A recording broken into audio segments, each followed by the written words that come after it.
Bienvenue dans les coulisses du voyage, le podcast pour voyager avec sens et bon sens. Je suis Laura du blog de voyage Les Globe Blogueurs. Toi aussi tu as envie de voyager de manière plus responsable, d'organiser tes escapades facilement et dénicher des initiatives originales? Si la réponse est oui, alors tu es au bon endroit. Chacun de mes épisodes est un concentré de bonnes astuces pour t'aider à planifier tes prochains voyages durables.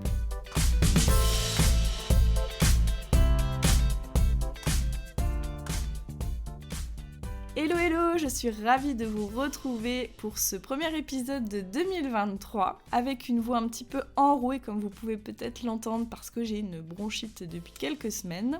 Mais ce n'est pas grave, cela ne va pas m'empêcher de vous souhaiter une excellente année 2023 avec tout ce dont vous avez envie, voilà, tout simplement.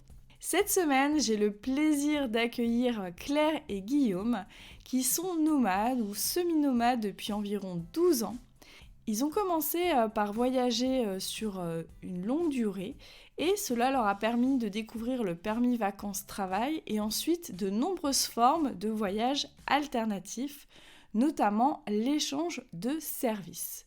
Ils ont tellement accumulé d'expériences diverses et variées, que ce soit en woofing, en échange de compétences, en volontariat à travers le monde, qu'ils en ont écrit un livre qui s'appelle Woofing et voyages alternatifs dont ils vont justement nous parler.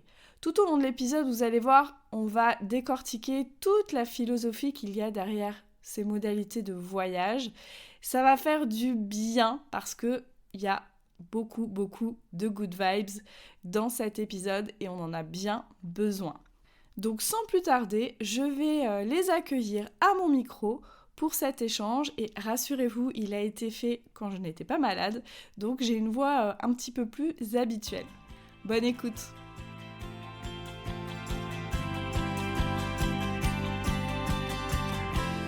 Salut Claire et Jérémy, comment ça va? Ça va, trop bien. Et toi? Eh ben ça va bien. Vous êtes de retour en France, je sais tout. Je vous Ouais. suis à la trace. Vous savez déjà que je suis votre fan numéro 1 peut-être. En tout cas, je me suis attribué je me suis attribué ce nom, voilà. Vous faites partie de mes chouchous dans la blogosphère voyage, donc Oh, c'est trop gentil. ça me fait vraiment plaisir de vous donner la parole parce que je trouve qu'on vous voit pas assez, qu'on vous entend pas assez, et vous méritez vraiment que les gens connaissent votre univers. Donc cet échange ne sera pas du tout, comment on va dire, impartial, puisque voilà, je vous adore. Voilà. Mais bon, je fais ce que je veux, c'est mon podcast. Alors moi, ce qui m'a intéressée, c'est justement dans votre livre et dans votre démarche, c'est que ce sont effectivement des voyages qu'on peut dire alternatifs, dont on entend peu parler, et quand on en entend parler, c'est souvent des fois sous l'aspect, on va dire, pratique, sur comment on peut faire du woofing, etc. Mais ce que j'aime dans votre démarche, c'est qu'au-delà de cet aspect un peu pratique que vous allez nous apporter aussi tout au long de l'épisode, on voit un petit peu quelle philosophie, quelle valeur il y a derrière toutes ces formes de voyage. Est-ce que déjà vous pouvez nous dire un petit peu qu'est-ce que vous entendez par voyage alternatif?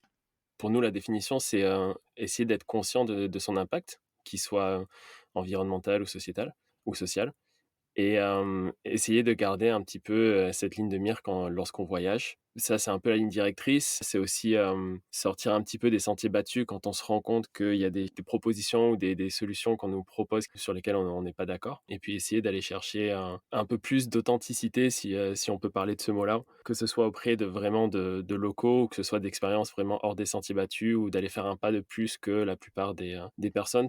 L'alternative, c'est essayer de sortir un peu de ce qui est dans le mainstream, de ce qu'on va nous proposer sur les dépliants.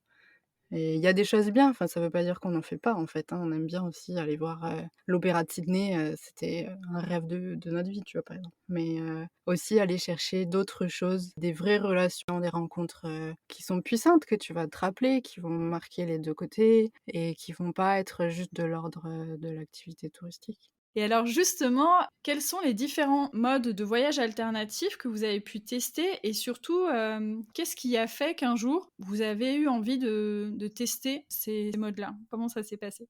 Je pense que déjà le choix de partir au long terme, alors aujourd'hui ça l'est peut-être moins parce que ça se démocratise tellement le PVT, mais c'était déjà un peu différent de vouloir voyager sur du très long terme et pas juste partir en vacances en fait. Je veux pas faire la différence entre des vacances, des voyages, mais voilà, partir sur 1 an. Et comment tu fais pour partir sur 1 an? Tu as des petites économies, le PVT te permet de travailler, mais on voulait pas passer notre temps à travailler sur place, on voulait aussi, découvrir le pays. Et c'est assez rapidement, quand, nos fonds de caisse étaient vraiment au plus bas, qu'on devait se loger à Melbourne et puis c'était super cher de se loger en auberge de jeunesse et c'est là on a découvert le woofing. Je pense qu'on nous en avait peut-être parlé, d'autres voyageurs, mais en tout cas, c'est en Australie qu'on a découvert, qu'on a entendu parler du woofing lors de notre premier PVT et on a donc acheté le livre. À l'époque, il y avait pas de smartphone ou à peine et Il y a même pas de site en plus. mais ouais, donc il y a en fait, on a découvert le concept. Donc c'est, un concept où tu, échanges entre tu fais quelques heures de travail, pour une ferme ou un particulier et en échange, ils t'offrent le gîte et le couvert et donc on s'est dit: «Pourquoi pas essayer?» et la première expérience, c'était super. En fait, Ça a c'est été c'est fun. marrant parce que la première expérience, à la limite, c'est celle où on a bossé le plus, en fait, parce qu'on est tombé chez une personne qui était passionnée de son projet, qui essayait de créer un espèce de centre public qui était autour du jardin pour les familles. Et en fait, il était en train de tout construire de ses propres mains. Et donc, on est arrivé dans cette expérience-là. Et lui, c'était aussi ses premiers woofers. Donc, c'était une première pour tout le monde. Il le savait pas, on le savait pas non plus, mais on travaillait 8 heures sur la journée, enfin toute la journée en gros. Voilà, c'était une super expérience, mais en même temps, on n'avait pas compris qu'il y avait certaines règles et qu'à un moment donné, bah voilà, nous on avait un peu fait le tour peut-être de cet endroit-là. C'était juste que voilà, on n'était pas au courant de comment ça se passait. Et Mais puis c'est juste qu'aussi notre hôte, il était tout le temps dans son jardin, tout le temps à fond et donc ouais, on le suivait, quoi. il était On complètement n'avait pas passionné, ouais. forcément de Ouais, ouais. projet à côté à l'époque et on On était, voulait échanger, on voulait vraiment voilà. rester, profiter un peu de cette vie-là australienne qui nous proposait. Et c'est surtout que voilà, ça c'était la première idée, donc c'était vraiment un petit peu lié au début à nos fonds, mais après on a quand même gardé ce mode de voyage-là parce qu'on s'est rendu compte que vraiment tu as un espèce de lien qui se crée avec l'autre que tu ne retrouves pas forcément, enfin en tout cas on l'a pas retrouvé trop ailleurs. Puis en y réfléchissant là assez rapidement, j'ai l'impression que les personnes avec qui on a gardé vraiment des contacts assez proches et qui sont chers dans notre cœur, la plupart, c'est des personnes qu'on a rencontrées à travers le volontariat ou le woofing. Enfin, en tout cas, dans tout ce qui est ce qu'on appelle échange de services. D'ailleurs, on parle souvent du woofing, par rapport à cet, aspect-là de voyager un peu, petit budget, mais finalement, quand on vous lit, quand on vous écoute aussi, on se rend compte, qu'au-delà des économies, il y a aussi un très, très gros apport. Bah, déjà, vous apprenez pas mal de choses puisque vous êtes dans un nouvel environnement, vous faites, des activités, vous aidez pour des activités sur lesquelles vous n'avez pas nécessairement de compétences à la base, enfin, j'imagine. En tout cas, ça peut être le cas. Et puis, il y a aussi la manière de vivre à la locale qui peut être aussi une nouvelle expérience aussi pour vous, dans les expériences que vous avez pu vivre, puisque forcément, là, on est aussi dans le quotidien, on est dans le travail, mais on est aussi dans le quotidien des gens. Donc forcément, c'est une expérience qui rapproche beaucoup plus que des rencontres qu'on peut faire au cours de ces voyages, on va dire classiquement, quoi. Je Ouais, trouve. tu partages pas que leur logement, en fait, tu partages leur vie vraiment du début, enfin de toute la journée, tu partages toutes les facettes de leur vie et c'est ça qui est vraiment fort, ouais. Pour cette première expérience, vous disiez que bah, vous n'aviez pas forcément organisé les choses parce que c'était votre première fois, vous n'aviez pas forcément posé des questions justement sur le cadre, sur les limites, etc. Et suite à cette première expérience, quel cadre après vous vous êtes mis, quelles limites pour que justement vos prochaines expériences se passent encore mieux ou en tout cas peut-être de manière plus équilibrée, si on peut dire. Je pense au fur et à mesure, on a appris à lire les annonces. Et Tu as surtout à lire entre les lignes. Il y a vraiment beaucoup, beaucoup d'annonces différentes. Là, on parlait de vivre chez notre hôte, mais il y en a où tu vis avec l'autre, mais tu peux avoir plus ou moins d'indépendance et d'intimité. Ça dépend vraiment des autres. Des fois, ça va être une chambre au sein de leur maison, mais des fois, ça va être carrément, un petit bungalow indépendant avec ta propre cuisine. Ou alors, si c'est au sein d'une communauté, tu vis pas chez l'autre, tu viens vivre, par exemple, dans une caravane ou un petit logement avec une cuisine commune. Il y a vraiment tout un tas de différentes possibilités, donc il faut bien lire les annonces et savoir ce qu'on a envie de faire soi aussi, savoir ce qu'on n'a pas envie de faire, si on n'a Mmh. pas envie de vivre, tu vois, dans le même espace ou quoi.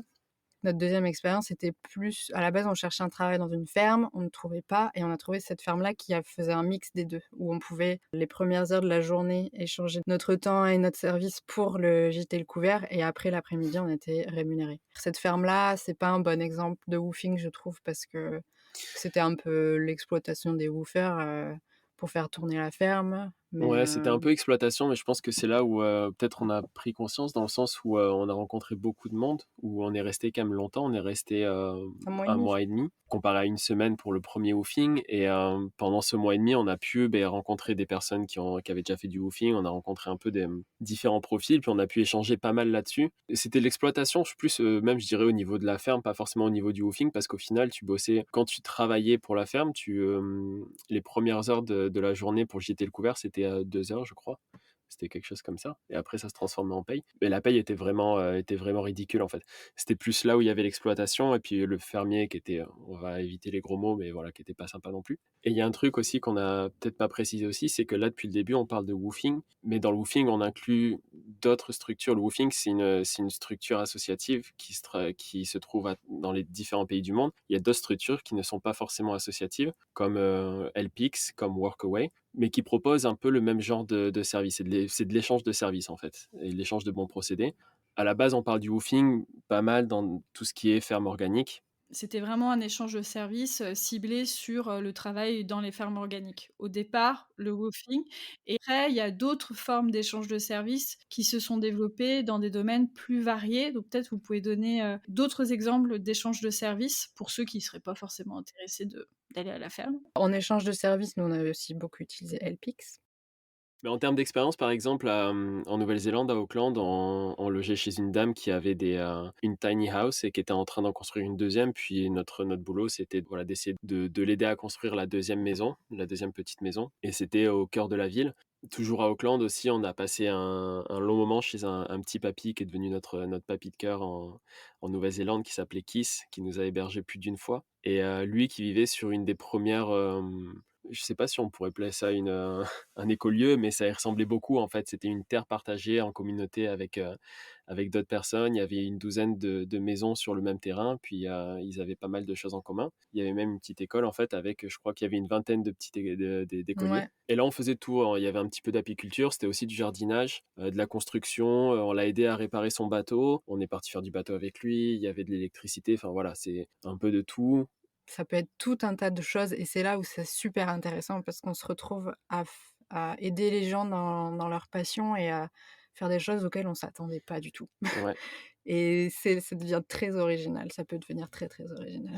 Et justement, dans votre livre, vous avez une page où vous avez mis, plein de mots-clés sur toutes les thématiques qui peuvent, se trouver dans l'échange de services et moi, j'ai été hallucinée par, la diversité. Je vais pas lire tous les mots parce qu'il y en a voilà, il y en a des centaines, mais je trouvais ça hyper, intéressant. Donc on retrouve tout ce qui est par rapport à l'agriculture, effectivement, par rapport au travail de la terre ou, des animaux. Mais il y a aussi des choses, par rapport à l'aide à la maison et aux personnes, le bricolage, la construction, l'informatique et communication aussi, des activités, etc. Et enfin, c'est hyper intéressant parce qu'effectivement, je trouve qu'on n'a pas cette vision aussi large de ce que peut recouvrir l'échange de services. Et on peut Ouais. aussi, si on a nous-mêmes des compétences, les proposer pour aider les personnes. Ça va dans Ouais. les 2 sens, en fait. Les autres posent en général les annonces et s'ils ont besoin d'un profil particulier, par exemple d'un charpentier ou autre, bah, ils vont le mettre, même si on est d'accord que le charpentier va donner de son temps et va être dans l'état d'esprit de vraiment enseigner. Tu vas vraiment essayer il va avoir d'autres personnes avec lui, puis il va vraiment essayer de transmettre un peu son savoir et sa passion. Mais aussi dans l'autre sens, s'il y a une compétence que tu as envie d'apprendre, tu peux aussi cibler ça et c'est ça qui est vraiment important. Nous, à un moment donné, on voulait se faire beaucoup plus d'expérience sur la navigation.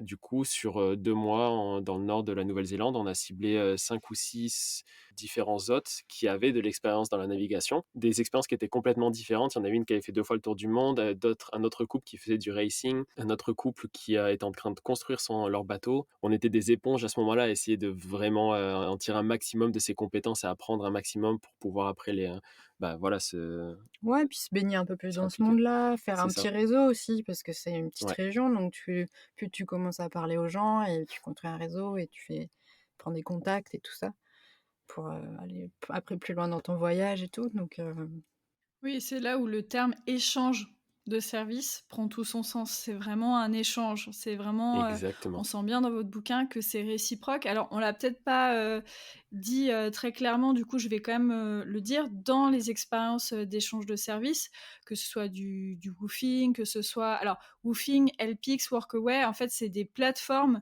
sur lesquelles on peut trouver toutes ces missions-là, mais on y reviendra sûrement, après.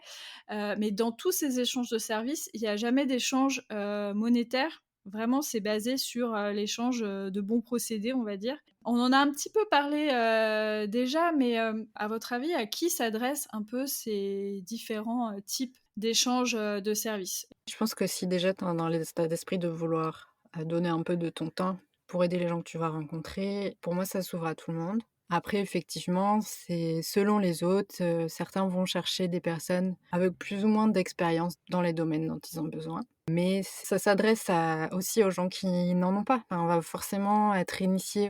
Ils vont pas jeter, leur woofer, comme ça, dans l'arène. Ils vont lui expliquer les choses qu'ils ont besoin, qu'ils aimeraient bien qui soient faites dans le jardin, travailler ensemble, et cetera. Et donc ça peut commencer, si on a d'expérience en rien du tout, par des petits travaux. Et puis au fur et à mesure, on construit son expérience. Si on en a, on peut les proposer si on a envie aussi. Je sais que moi, étant graphiste, ça m'est arrivé à plusieurs reprises de proposer d'aider sur les sites internet, s'ils avaient besoin de petits affichages, des choses comme ça. Et c'est même allé beaucoup plus loin après. Je me suis mis à rester en contact avec certaines personnes et à continuer de les aider parce que leur projet me passionnait aussi. Donc ça, c'est pour les compétences. Après, on en parle aussi dans le livre, pour les tranches d'âge aussi. Il y a des possibilités pour toutes les tranches d'âge. On peut aussi faire du woofing avec ses enfants. On peut aussi aller faire du woofing chez des gens qui ont des enfants. On peut aussi en faire entre amis, en couple. Si tu vas faire du woofing chez quelqu'un, chez un autre, faut aussi t'attendre à être un petit peu social. C'est-à-dire que tu vas pas avoir ta chambre ou ton bungalow, puis tu vas t'enfermer la journée, puis quand c'est l'heure de bosser, tu vas bosser, tu vas revenir. Non, non, il faut participer un petit peu. Donc, ils sont là pour échanger, il faut être quand même dans cet état d'esprit-là. Donc, ça peut être difficile pour des personnes qui sont un peu introverties et qui savent pas trop comment amener la discussion. Ça peut faire peur, ça peut être intimidant. Puis, il y a aussi le fait que on vit vraiment ensemble, donc on participe à tout. On cuisine ensemble, on fait la vaisselle ensemble, on fait le ménage ensemble. Et tout ça, c'est pas forcément quelque chose qui fait partie non plus si jamais il y a des heures qui sont bien définies, ça en fait pas forcément partie, c'est juste la vie au foyer. Bon, c'est pas forcément des points négatifs, mais il faut être conscient que vivre ensemble, ça inclut aussi ces côtés-là. Quand je regardais les choses autour du woofing, j'avais un peu l'idée que c'était déjà que des jeunes. Qui partaient, voilà, des jeunes fougueux, pleins d'enthousiasme et de sociabilité. Mais en fait, il peut y avoir tout type de personnalité. Moi, j'ai beaucoup aimé que vous parliez du woofing en famille. Forcément, ça m'a parlé parce que vraiment jamais j'aurais eu l'idée de faire forcément du woofing en famille. Donc ça m'ouvre potentiellement des perspectives. Je trouve que c'est intéressant parce que effectivement, souvent ces expériences alternatives, on les imagine aussi que pour les jeunes. Alors moi qui vais bientôt avoir 40 ans, forcément, je suis bien contente quand on parle, des tranches, d'âge, plus âgées. Ouais. Mais c'est clair, on a rencontré même des gens, qui avaient plus de 60, 70 ans et qui faisaient du woofing dans plusieurs en général, c'est souvent dans des communautés où ils vivent, un peu plus sur du long terme, mais ça peut très bien se faire sur une semaine aussi. Encore une fois, faut lire les annonces, se présenter, voir si l'autre ça lui convient. Mmh. Parce que bon, ça dépend aussi ce que tu peux faire physiquement. Il y a pas mal si c'est dans les jardins et tout, Mmh. ça peut être aussi un peu physique. Mais il peut y avoir des tâches, qui sont possibles à faire, sans se casser le dos et tout, tu vois? Ouais. Oui, Donc puis c'est vrai que ça aussi, c'est un autre aspect qu'on n'a pas trop parlé, mais c'est vrai qu'il y a une énorme adaptabilité. Donc, comme Claire vient de le dire, si jamais tu as des problèmes physiques et tu peux pas aller travailler dans le jardin, mais aussi, par exemple, pour reprendre ton exemple avec ta petite famille, s'il y en a un de vous deux qui doit continuer à bosser à un moment donné, c'est tout à fait possible d'organiser des horaires en fonction des autres, ou alors que ton homme s'occupe un peu plus de l'aspect woofing et que tu travailles toi de ton côté ou inversement. Ça nous est arrivé pas mal, où moi je travaillais dans une boîte d'événementiel et du coup Claire faisait du woofing pour nous deux. Alors justement, comme on rentre dans l'aspect, pratique de, l'échange de services, pour quelqu'un qui, après nous avoir écoutés, a envie là tout de suite pour son prochain voyage, de faire de l'échange de services, par quelle étape une personne, devrait passer pour que voilà, ça se passe, au mieux? Mais je pense que déjà, cerner ton projet, et savoir vraiment, tu vois, si t'as envie de passer du temps en ville ou pas, si t'as envie de passer, du temps à apprendre, Oui, peut-être les secrets de la permaculture ou alors, bien sûr. d'aller, faire un peu plus La thématique, ouais. ouais, voilà, vraiment de savoir ça et puis après, ouais, en effet, les plateformes sont, très importantes et je te redonne la parole. Tu as complètement raison. En plus, on a détaillé ça complètement dans notre livre, sur, les intentions à définir, au départ, qui sont très importantes. Savoir où est-ce qu'on veut aller aussi, combien de temps et tout ça. Donc comme on le disait, c'est hyper important, quand on cherche, une offre d'échange de services, d'être au clair un peu sur ce qu'on attend, pour soi, quelle expérience on a envie d'avoir et cetera pour, avoir le moins de déceptions, possible. Et une fois qu'on a fait un peu ce travail, d'introspection et qu'on va sur, les plateformes, sur quoi, à votre avis, il faut être attentif? Comment, on décortique bien une annonce? Quels sont les détails sur lesquels il faut être, vigilant? Comment on se présente et cetera? Est-ce que vous pouvez nous en dire un petit peu plus, là-dessus? Bah, encore une fois, d'avoir, dégrossi un petit peu de son côté ce qu'on a envie de faire, ça va nous permettre de retrouver dans les lignes des autres, un écho. Donc par exemple, si on a envie de, je sais pas, faire, quelque chose avec les chevaux, on va aller, s'orienter vers des personnes qui peuvent, avec lesquelles on peut travailler avec les chevaux. Puis après, bah, dans leur description, voir si ça nous parle en fait, si, ils développent un petit peu leurs valeurs et cetera, voir si ça nous parle. Voir si le style de vie, nous conviendrait aussi. Si en tout cas il y a une annonce qui nous plaît beaucoup, ben, faut pas hésiter à les contacter, à poser des questions. En tout cas, à montrer qu'on a lu l'annonce, ça c'est très important. Ouais, c'est ça, c'est pas hésiter à échanger avec eux, que ce soit, par mail ou même par chat ou quoi que ce soit. Dans un message d'odes, ce qu'on retrouve souvent en général, c'est au début une petite description de la propriété et de la famille ou de l'hôte en soi. Sur quel projet ils sont en train de travailler, sur quoi ils ont besoin d'aide et souvent aussi, et c'est assez important de savoir comment le temps va s'organiser, l'échange va s'organiser. C'est-à-dire, il y a des personnes qui vont peut-être vouloir, je vais dire des bêtises, mais 6 heures de travail sur 4 jours, et puis après on a 3 jours de off ou des choses comme ça. Ils marquent aussi souvent à quel point ils sont flexibles sur ce genre d'horaire-là. Qu'est-ce qui est inclus, qu'est-ce qui n'est pas inclus? Dans le sens inclus, j'entends, est-ce que vous serez logé dans une chambre ou alors est-ce que vous avez une petite dépendance à côté?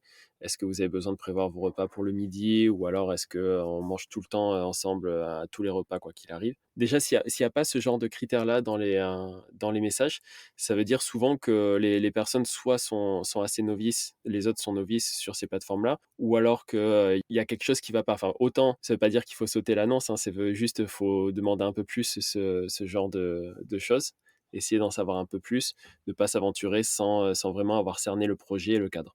Oui, c'est Mmh. sûr. Puis si la personne demande vraiment beaucoup d'heures par jour et tout, nous, en général, ça nous rebute un peu parce qu'on n'est pas là Oui, non plus, pour, faire que travailler, tu vois? On est là pour Oui. passer oui, du temps avec les personnes et tout, donc je comprends. Il y a certains business, il y a besoin de travailler énormément, mais c'est pas non plus, le but, en tout cas pour, la personne qui vient faire du volontariat. oui, Donc ouais, voir ce que l'échange soit quand même assez fair. Après, il y a des annonces où c'est complètement l'inverse, où les gens sont ultra peace, ils s'en fichent de ils comptent pas les heures et puis c'est flexible. c'est vraiment plus basé sur un échange culturel complètement. Enfin, Ouais.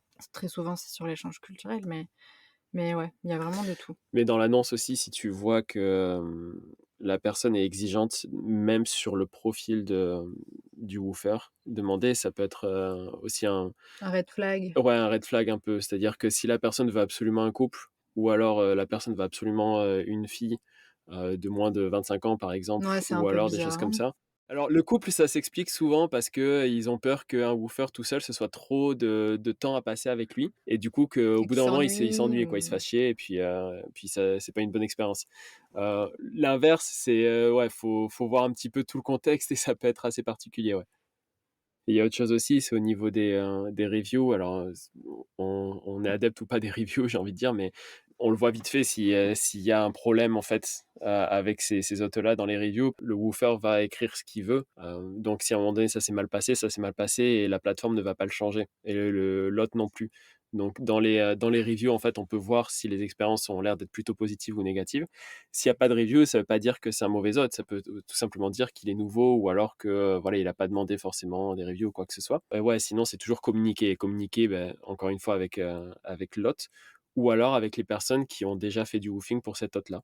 C'est-à-dire contacter directement les reviews et puis voir, demander: «Ben voilà, je suis tout seul, je vais aller à cet endroit-là, qu'est-ce que tu en penses?» tout ça. Et alors si jamais, une fois qu'on est sur place, ça se passe pas bien, quels pourraient être vos conseils? Bah, ça dépend de ce qui se passe. Effectivement, ça peut aller, d'un petit problème de communication et ça peut créer des tensions et tout ça, donc on peut essayer de, bah, encore une fois de les apaiser en discutant. Si par exemple, je sais pas moi, ça nous est arrivé des fois de casser des machines. Ça peut arriver. Tu es dehors dans le jardin, tu travailles avec la tondeuse ou je sais pas quoi et donc tout de suite d'aller dire le problème à l'autre. Il Si peut y c'est avoir d'autres problèmes, où là, c'est plus difficile à détendre et donc à ce moment-là, dans tous les cas, il y a rien qui te retient. Si jamais ça se passe vraiment très, très, très mal, il me semble que sur les structures, il y a une page pour aider justement pour contacter des personnes, voir si ça se passe pas bien et voir comment, la plateforme peut gérer au niveau de l'hôte si vraiment il y a quelque chose qui s'est passé qui est très néfaste, qu'il y a eu un Oui, abus, une voilà. agression ou quoi que ce soit, c'est carrément banni. Donc là, c'est plus de la médiation, hein, c'est vraiment de la sanction Ouais, s'il y et a de l'abus voilà. et tout, là, faut enfin, voilà, faut pas non plus s'il y a des choses qu'on se sent pas de faire ou des choses qu'on nous Ou de demande de faire ou l'exploitation tout qu'on se sent simplement, que hein. là, on est, faut dire stop aussi. Faut pouvoir s'écouter, Oui. connaître ses limites et Parmi, toutes vos expériences et tous les échanges que vous avez eus aussi, avec, de nombreuses personnes qui pratiquent aussi l'échange de services, est-ce que vous diriez qu'il y a beaucoup d'abus, un petit peu d'abus, que globalement quand même, on peut se fier un peu, aux différents autres? Quel serait votre sentiment général sur ce milieu? sur les 12 dernières années, on a dû faire 3 4 ans, comme ça en woofing, LPX, volontariat. Et sur toutes ces expériences-là, il y a la ferme en Australie dont on a parlé où là, le boss, c'était un redneck vraiment pas cool avec, le staff, mais pourtant on a rencontré des woofers géniaux, quoi. C'était Même sa femme était c'était vraiment adorable, trop bien c'était vraiment que lui. et il y a une autre expérience dont on parle dans le livre où et puis il y a un mec, qui a voulu voler de l'argent à des personnes, ça c'est arrivé. Mais là, c'est vraiment pour se focaliser sur, les mauvaises Mmh. expériences. Pour moi, on va dire, je sais pas moi, les 70 des autres qu'on a eus, j'ai des souvenirs incroyables. Ils nous ont appris tellement de choses, ouvert les yeux sur plein de choses. Et puis c'est un mix, parce que là, bon, comme on disait au début, on se focalise là sur les rencontres, mais grâce à ces autres, on a pu faire des rencontres sauvages et voir des paysages de malades, faire des choses de nos mains quand on savait pas qu'était possible. C'est enfin voilà, pour moi, c'est un enrichissement vraiment, énorme et Je pense que c'est une expérience où on apprend aussi, beaucoup sur ouais, soi, à la fois complètement. sur ses capacités, par rapport aux relations humaines parce qu'on voilà, on vit des expériences, des choses qui sont un peu, hors du commun et à la fois des compétences, dans des contextes en plus culturels différentes et cetera. Et je pense que voilà, faut bien se préparer sur toutes ces expériences-là pour justement éviter, les déconvenus et éviter les abus et je pense qu'il faut se faire confiance aussi sur, la lecture qu'on peut avoir des choses. C'est-à-dire que, quand on le sent pas, déjà quand il y a un petit truc qui nous tiraille, par exemple si on échange avec un autre et cetera et qu'il y a un truc en nous qui nous dit de pas y aller, je pense qu'il faut s'écouter dans ces cas-là et je pense que souvent des mauvaises expériences sont un peu dues à ça. Ce serait quand même dommage de finir sur du négatif, surtout que vous êtes plutôt, des personnes, assez, solaires dans ce que vous pouvez renvoyer. Donc moi j'aimerais bien que pour terminer, vous nous racontiez, une ou plusieurs expériences, hein, ce que vous voulez, qui vous ont vraiment, marqué et qui peuvent peut-être donner une autre image aussi du woofing, quelque chose de peut-être plus insolite ou, plus spécifique. On va commencer par parler de celle dont on parle beaucoup dans le livre qui a un petit peu changé et bouleversé notre vie, je pense. C'est qu'on a fait un woofing, sur la côte ouest en Australie où c'était, à la base, de l'aide en fait pour, une toute petite station touristique qui a des bungalows, donc on les aidait à faire du bricolage, un peu de nettoyage et tout ça et le décor déjà, on était complètement dépaysés sur cette côte, aride où il y a vraiment personne qui vient à part des petits pêcheurs et des petits surfeurs, et on est tombés amoureux, amoureux de cet endroit parce que c'est au bord d'une barrière de corail Et donc on passait tous nos après-midi dans l'eau. C'était juste trop beau, regarder les poissons, les tortues et tout. Donc déjà rien que pour ça, c'était assez insolite. C'est là-bas qu'on a découvert un programme de conservation des tortues qui avait été initié par la station où on travaillait, enfin on faisait du woofing. Et hem et en fait, ils avaient un tout petit programme qui avait très peu de com, et j'ai commencé à les aider à faire le design d'un panneau de signalisation. Puis un petit flyer pour les écoles avec lesquelles, ils faisaient des présentations pour leur parler des tortues.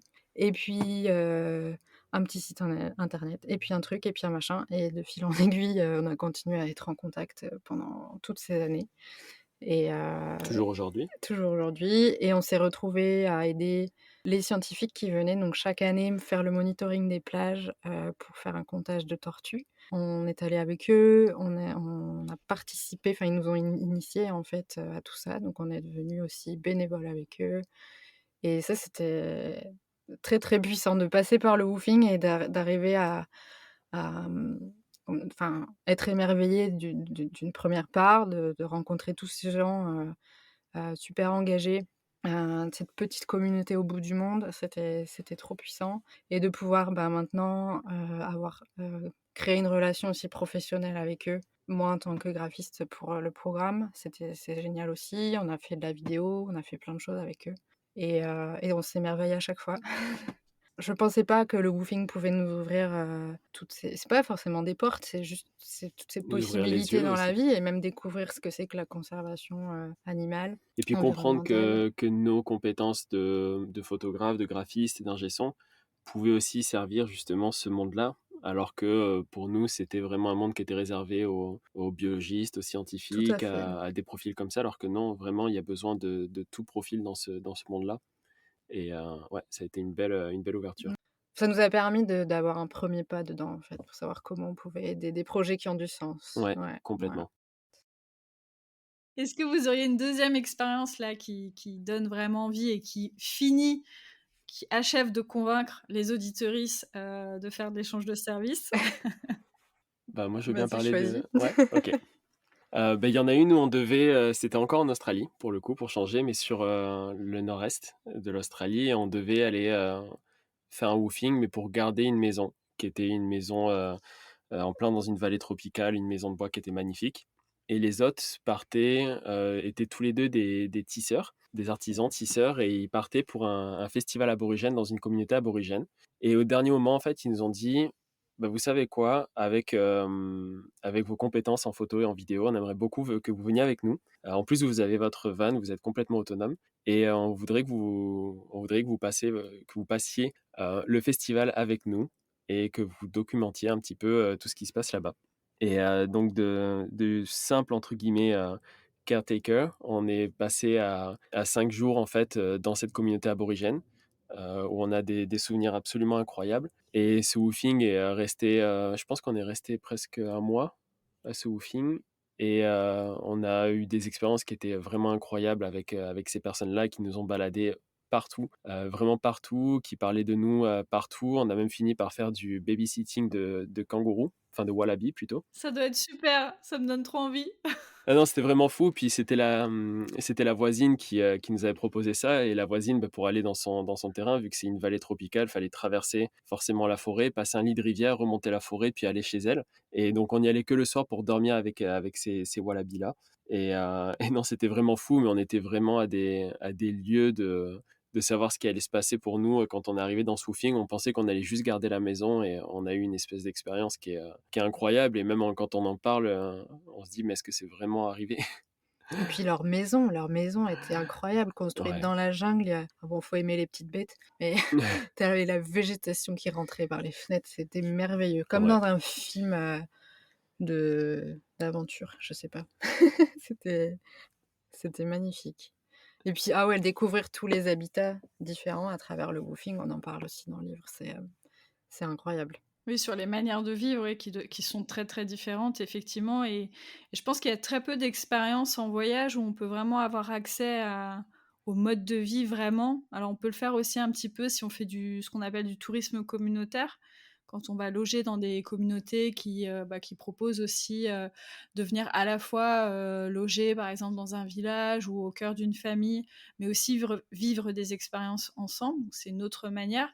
Mais à part ces expériences-là, il y a très très peu de moments où on peut vraiment le vivre de manière vraie et authentique, parce que bon, après il peut y avoir des propositions touristiques Ouais, un petit ouais, peu c'est ça. marketées, mais qui n'ont rien à voir avec finalement ce qui se passe en vrai chez les gens, quoi. Ouais. Exactement. Mais c'est ça, je pense, qui nous a plu le plus sur le long terme. C'est vraiment, c'est le côté vrai, le côté local et le côté. Surtout ce qu'on a Bon, aimé, c'est quand ils vivent, off the grid, il y a ça aussi, ouais. hors réseau, complètement déconnectés, dans la nature, quoi. Ça te montre que c'est possible. Ça, moi, m'inspire beaucoup. J'imagine que ça doit remettre pas mal aussi en question peut-être sa manière de vivre, que ça donne aussi peut-être des idées de cheminement qu'on peut faire après personnellement en dehors du voyage, de vivre toutes ces expériences-là aussi. Ouais, Complètement. complètement. C'est un autre truc aussi, si on a des projets, par exemple, de construction ou de vie en communauté ou de vie avec un mode de vie très particulier, c'est quelque chose qu'on peut essayer d'expérimenter justement à travers l'échange de services et voir déjà si c'est faisable pour nous, si vraiment on est compatible, on est câblé pour ce genre de vie-là. Et puis après, voir que c'est possible aussi de nos propres yeux parce qu'il y a des communautés qui existent et voir comment on peut bâtir notre communauté ou notre projet de construction ou autre. Enfin, il y a tellement d'aspects et tellement de possibilités. Ça dépasse largement l'univers du voyage, mais c'est ce que je trouve aussi très intéressant. Je pourrais vous écouter pendant des heures, mais je pense que le mieux, c'est que les auditeuristes se procurent ce magnifique ouvrage donc, qui s'appelle Woofing et voyages alternatifs aux éditions Erol. C'est un beau cadeau aussi à faire en toutes circonstances pour les voyageurs et voyageuses, donc n'hésitez pas. Voilà, je mettrai bien sûr la référence dans la retranscription de l'épisode, dans la description de l'épisode aussi. Et puis, je pense que c'est bien de se quitter sur ces belles expériences. Vous en racontez plein d'autres aussi dans le livre. On a aussi des témoignages d'autres voyageurs, des gens qui sont partis faire du woofing en famille, des voyageurs en vélo aussi qui ont fait un voyage itinérant et qui ont aussi fait des expériences tout au long de leur périple, etc., etc. Il y a vraiment beaucoup, beaucoup d'inspirations différentes. Donc, je vous remercie énormément pour tout le temps que vous avez pris pour nous raconter tout ça. C'est toujours un plaisir de vous entendre. Mais c'est nous qui te remercions, ça fait Merci vraiment plaisir. infiniment, Laura. Et voilà, et j'espère que ça donnera plein d'idées Oui! aux gens qui nous écoutent.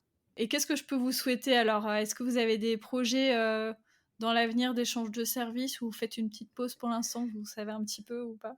Mais ça fait plusieurs années qu'on fait du volontariat maintenant dans une station de recherche des cétacés au Canada, donc pourvu que ça dure. Et d'ailleurs, pour ceux qui veulent en savoir plus sur ce projet-là, je les invite aussi à aller vous rejoindre sur votre compte Instagram, Soundwave on the Road. Je suis toujours aussi mauvaise en anglais, c'est une cata. Et je vous remercie beaucoup, beaucoup. Je vous souhaite plein de bonnes choses et puis à très vite. À très vite, À merci très vite, Laura. Laura, merci encore.